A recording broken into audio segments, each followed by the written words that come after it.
Another unit na dumayo sa atin na maingay daw sa kanyang fan belt, Ford Everest. So paanda rin natin mga boss para may check natin to kung fan belt lang ba talaga ang may problema. Ford Everest.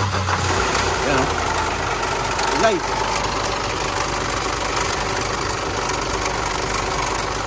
Okay. Ha?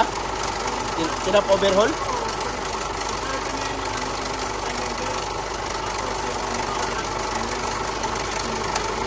Sama ng kuwan, no?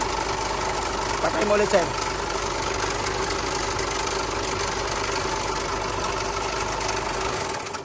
Duda ako dyan, Dol.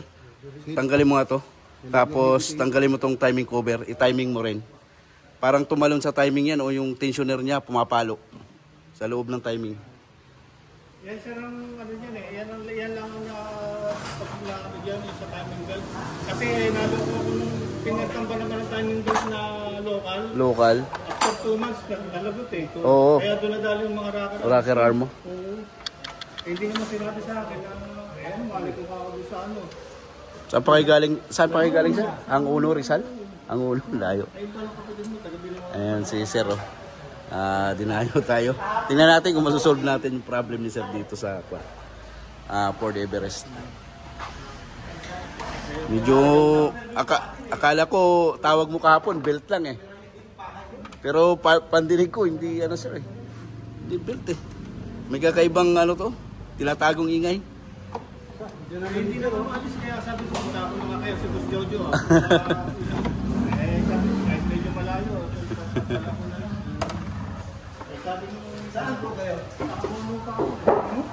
Ang Uno, Rizal? Pero nakuan pa rin, nakaabot pa si sir dito, no? Wala naman check engine, sir? Wala naman. Pinalta na nga nung ano eh. Tinignan na. Mamaya, Dol, yung wire na to, itali mo dito pag natanggal mo to. Tapos papaanda rin natin, okay? Mga boss, pinabuksan muna natin yung timing cover kay Yabing Powix. Powix. Shout out, idol. Ngayon may buhok na siya, hindi na makintap. Ayan. Duda tayo sa auto-tensioner na ito. Itong mga ganong tunog, maaaring tumalon sa timing ng isang ngipin or yung tensioner. May problem na ito.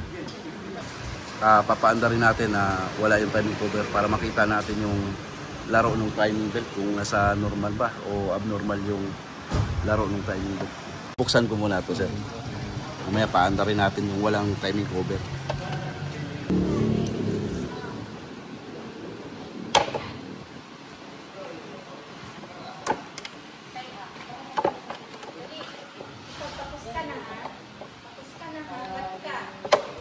Yan. Duda ako rito eh. Tapos ito sabit natin pataas. Yan. Yan, sabit mo lang ganyan. Ayan oh, nagkalaglagan na yung bakal oh. Ayan oh, yun oh, tinan mo, kalas-kalas na. Ayan oh, kalaglagan na yung metals.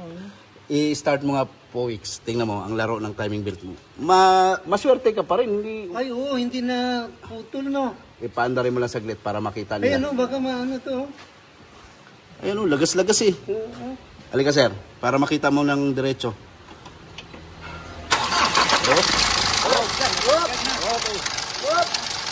Okay na, wala na. Klaro na, sabi ko na, duda ako eh. Pero yung timing belt po? Yung timing belt mo, titingnan natin kung walang, bago lang ba to? Oo, kapapalit lang yung mga last year eh. Urig to? Eh yung sabi nila, sabi. So, ganito sir, kung walang tama, ito lang papalitan natin itong bearing na to. Yung hydraulic. Ito kasi nagpapahigpit ng timing belt mo. Yan ba yung nagpapaingay? Oo, yan yung, bukod sa nagpapaingay to, tumalon pa yan ng timing dyan. Kaya sobrang lagitik ng kwan mo. Buti nga hindi nagbasag ulit eh. Kaya ako ang tip, ako ano yung... Ngayon po, Wix, i-timing mo lahat. Yung sa baba, sa pump, tsaka dito.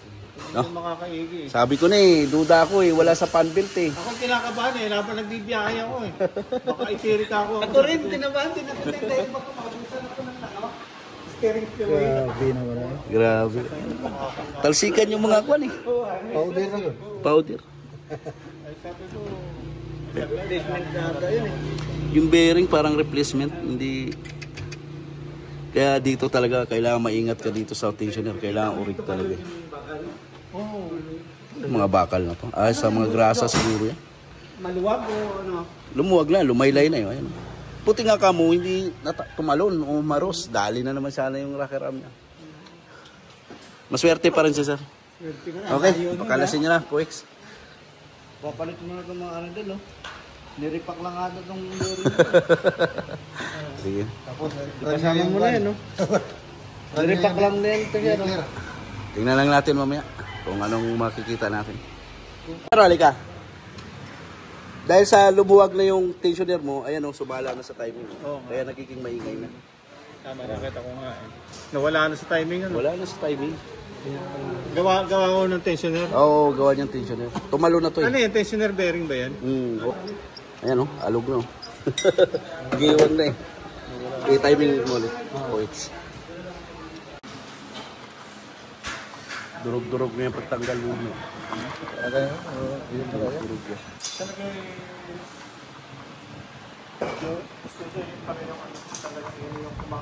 Oo. Kabisado ko na yung mga ganitong tunog eh. Kaya nga eh, yung sabi ko mga vlog mo, sabi ko, kaya ito tudo dalhin para ako. Ang daming metal oh. Tapos ito sir, hindi ko tumapingin yung ano nila. Tinan mo sir, na wala yung thread dito sa bungad, yung pinagtutornilyuhan ng tensioner. Ano? Palitan po na yan, yung bearing. Kalaglagan eh, oo. Walay na. Ito sir, kwanto? Local to? Ayun nga, hindi ko naman alam Ito pinakadahilan, no? Oo, yan. Kugutin mo yung timing belt doon. Yung timing belt mo, orig to? Ay, sabi nila nung ano nga, Joe, nung naputol yung timing belt na local, pinalitan na raw ng ano, sabi niya, original daw yan.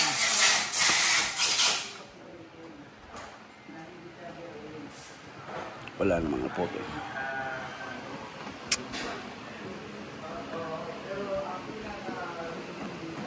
So anong gusto mo sir? Ito lang talaga titirahin natin. Tensioner. Ito, ibalik natin to. Hindi lang ako magbibigay sa'yo ng warranty dito ha. Kasi hindi ko alam yung ano eh. Wala na yung tatakasin dito eh. Pero parang wala pa naman yung ipin niya. Oo. Balik na lang muna natin to. Sige. Ito lang talaga yung sira. Kasama ka ng bako? Oo, kasama naman yan. Inisip mo mabuti yung mga metal na nadurog. Kaya mo ng engine degreaser. Sa hangin. Papadala na ako ng ganito.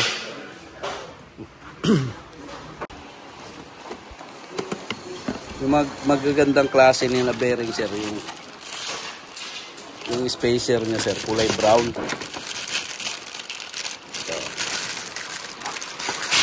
Ito. Yan, kulay brown to. Pagka dito kasi plastic na kulay puti, local yan. Palatandaan niya.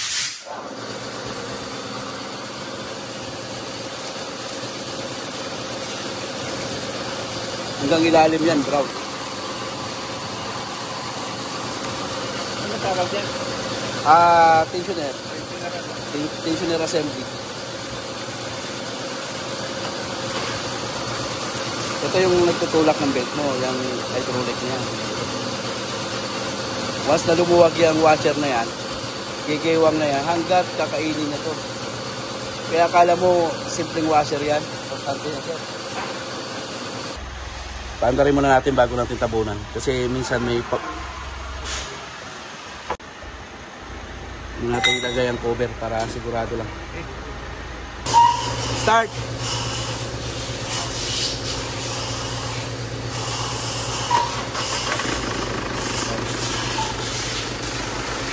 Tahimik na.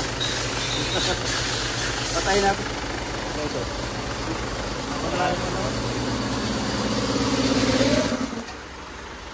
Ay, bandar na? Tahimik na.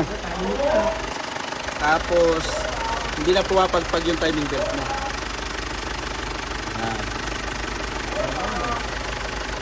Wala na yung parang barya.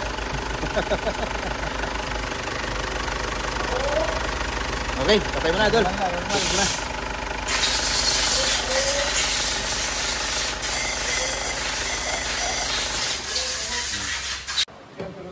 Amo, kung tahimik na.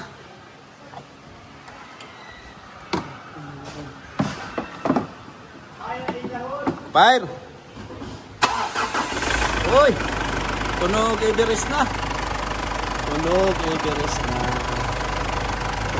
Hindi na maingay. Ang masasabi mo, sir? Wala. Wala na yung kalansing. Wala na yung kalansing. Talaga po yung pag-jojo talaga. Kaya kahit malayo. Kaya.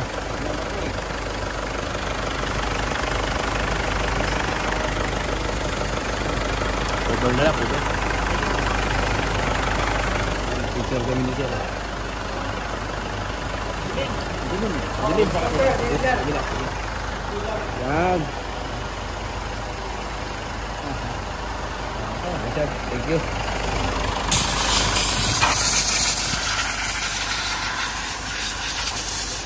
Yan ang mahal dyan. Yan ang mahal. Ayaw mga boss, so akala ni sir simpleng problema lang yung ingay nang nangyari sa kanyang F-Board Everest kasi ang suggest sa kanya fan belt lang at sa mga idler bearing. So sabi ko kay sir, hindi po sa idler bearing or fan belt ang mga ganitong ingay. Ayan, sana nakapag-share ulit ako mga bossing.